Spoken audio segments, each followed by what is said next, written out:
முல்லை நிறத்து பற்களில் ஒன்று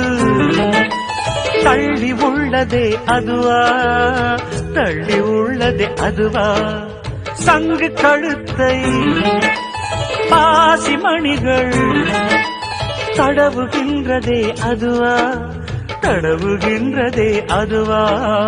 ஒவ்வொரு வாக்கியம் முடியும் போதும் புன்னகை செய்வாய் அதுவா, அதுவா, அதுவா,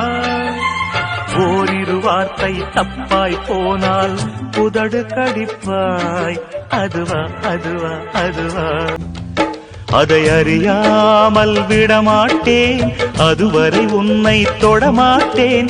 எந்த பெண்ணிலும் இல்லாத ஒன்று ஏதோ அடியேதோ உன்னிடம் இருக்கிறது.